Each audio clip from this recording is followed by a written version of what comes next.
mempunyai dua mak, dua bapa, tegas dan kelakar. Dari segi tegas, dia disiplin. Andai kata pukul 5 tu saya tak balik rumah, dia akan round. Kelakar dia suka menyakat. Tapi kadang-kadang menyakat dia tu buat kita marah. Menghargai satu-satu benda. Ayat dia, kita pernah susah.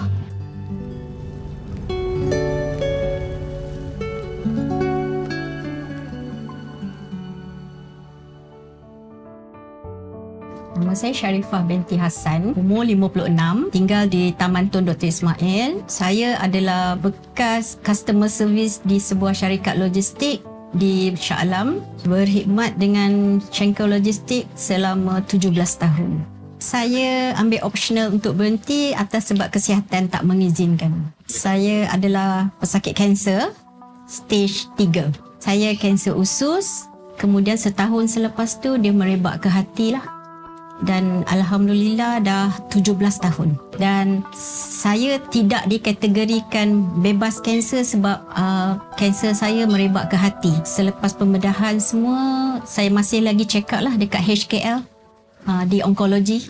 Saya Khairil Anwar bin Alias, suami kepada Sharifah binti Hassan. Saya bekerja di Jabatan Kerajaan di Shah Alam, berkhidmat selama 39 tahun. Saya sebenarnya nama Mek Uncle Hussein tu adalah daripada anak-anak. Diorang yang pasang lagu-lagu ni. So saya macam dari situlah saya tahu lagu-lagu Mek Uncle Hussein. Dan kebetulan saya berkenalan dengan Taja. Dan juga dari Taja saya dapat berkenalan dengan Jifat. Di mana dengan Jifat tu boleh dikatakan kami kenal keluarga dia, isteri dia, anak dia. Dari situlah bermulanya lah perkenalan dengan Mek Uncle Hussein. Taja ni dia berkaitan dengan Kimi lah. Sejarah Kimi ni pula, mak saya adalah pengasuh dia masa kecil. So dia membesar dalam keluarga saya. Dari kecil Hubungan tu rapat. Hubungan tu rapat. Hubungan saya dengan dia macam kata orang tu keluarga adik-beradik. Jadi dia pun dengan saya pun tak ada berapa masalah. Kira dia pun macam happy go lucky punya.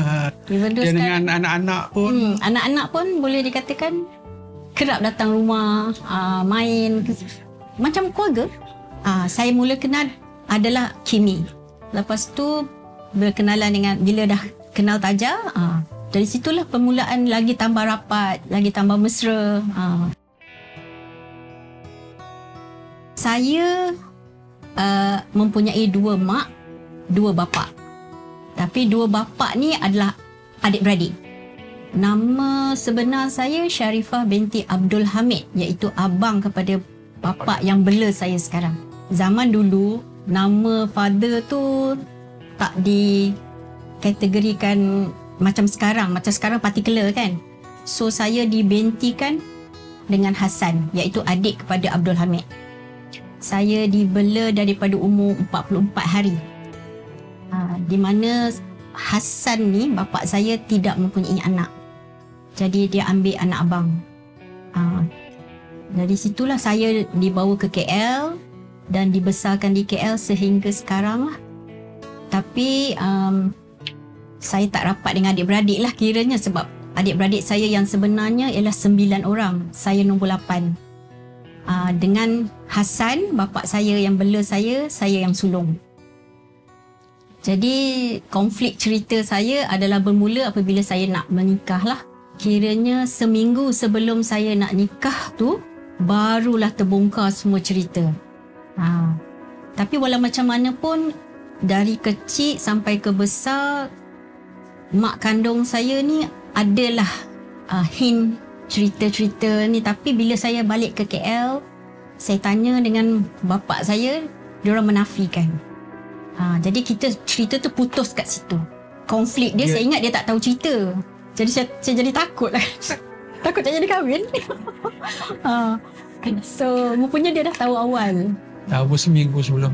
Seminggu jugalah sebelum pergi ke pejabat kadi. Arwah bapa ni yang Haji Hassan tu panggil, dia ceritalah sedikit tentang apa dia perkara ni. Jadi saya pun dah boleh menerimanya.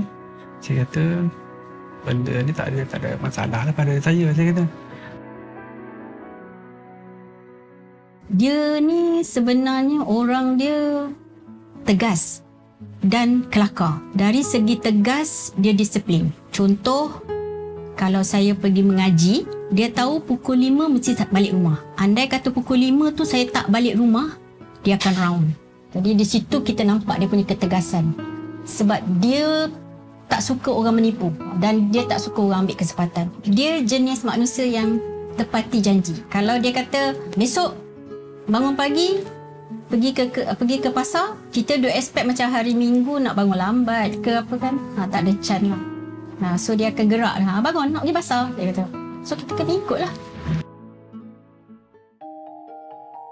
First dia akan conquer dapur. So dia yang akan tetapkan apa nak buat.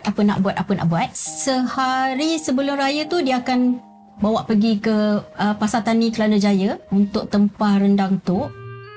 Memang tiap-tiap tahun sampai pakcik tu kalau tengok muka arwah ni, dia dah kenal. Dia dah tahu 3 kilo. Dan balik macam kita ingatkan lepas balik pasar nak rehat, tapi dia tak sempat. Dia buka baju terus buat itu buat ini. Dia bagi kerja lah. Ni kupas bawang, ni. Dah siap semua bahan-bahan tu. Dia lah yang menomit. Dia tak suka pakai blender, dia suka tumbuk. So you just bayangkan kalau nak buat 3 ekor ayam dengan tumbuk. Serius. Dia tak suka pakai blender. Dia kata pakai blender ni untuk orang malas. Dia kata. Tak, itu sebab saya kata dia conquer dapur. Selepas tu kita orang yang suffer untuk mengemas. Dia menghargai satu-satu benda. Sebab ayat dia, kita pernah susah. Bila susah, kita kena menghargai sesuatu. Masa saya sakit, di mana keadaan saya masa tu sangat-sangat teruk, bapa yang beria menjaga saya daripada mak. Sepatutnya kita mesti kena rapat dengan mak kan. Tapi tak. Masa saya buat kemoterapi,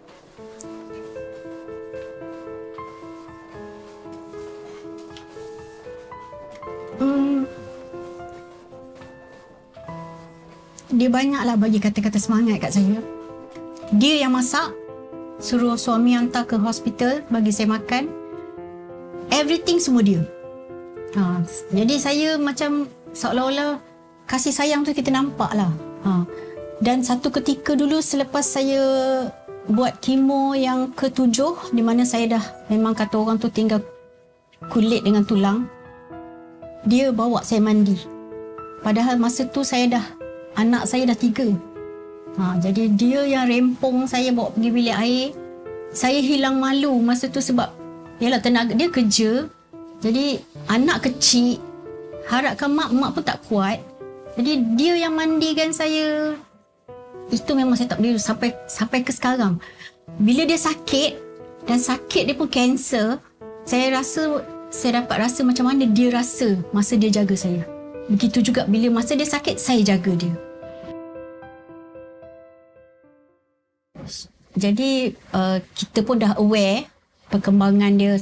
Even the hospice pun dah bagi tahu oksigen level dia dah drop. So dia suruh stop sebab bapa ada kencing manis.